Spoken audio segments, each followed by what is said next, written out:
Alright, so thank you for purchasing the Vitrum effect. Here's how to use it. When you want to use it, just go to filter, gallery, and you need to change the view to fit in view. Now to add the effect, you go to distortion, distort, and click on glass. When you click on glass, this texture here, you see these ones are the ones that Photoshop has put inside of the preset. When you want to add the ones we've created, what you do is you click on this icon here and you see load texture. Then these are the different styles that we have. So I'm going to pick on the crossfade. So this is the crossfade. So you can choose to leave it like this and then click OK. But let me explain how you can adjust the settings and modify the effect. So if you increase your distortion, what it means is that you are telling Photoshop how well do you want the effects to show. So if you increase it, the more you increase it, the better the effect shows very well. So I'm going to set my own distortion to 20. Then the smoothness means how liquid do you want it to look like. So if I increase the smoothness, it's going to look like as though it's a liquid kind of feeling. I don't want to increase the smoothness so much, so I'm going to leave the smoothness to 3. The scaling is how big do you want the effect to look like. So if you reduce it finish, it's going to create a pattern. So there's one here, there's one here, one here. But if I'm increasing the scale, it's going to give me a nicer look.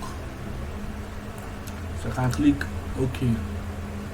So this is how you can effectively use it. There are different styles. You can add multiple styles together. So if I've added this one, you can just go again, filter gallery, or you can add the same thing on it. But I'm not going to add the same thing. So let me click on load texture. I can add strip lines.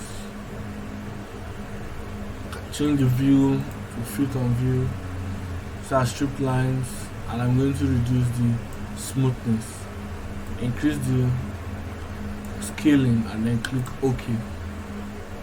So you can add multiple effects on it. Then lastly, let's delete this effect.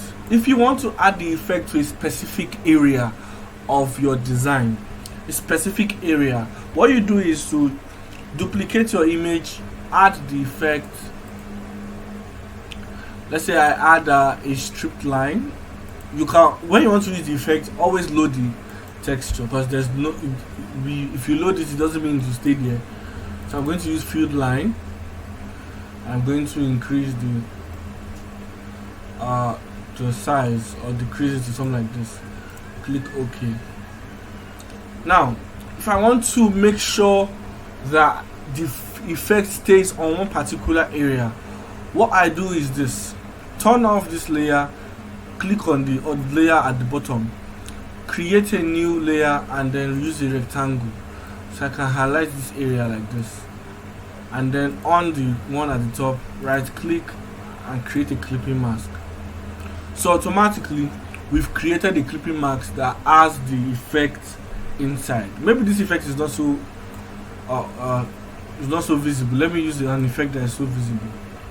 Let me unclip. So I'm going to use the cross fade, or the cross effect, the cross fade lines. So I'm going to use this one, then click OK. Now you see that the effect is everywhere. Now if I right click and create a clipping mask inside of this, it will keep the effect inside of that clipping mask I've assigned it to. So I'm using a shape in this case, and drag the shape anywhere I want it to be, and it will make more sense. So you can do this for the styles you want to create. Thank you so much for purchasing. Have a lovely day.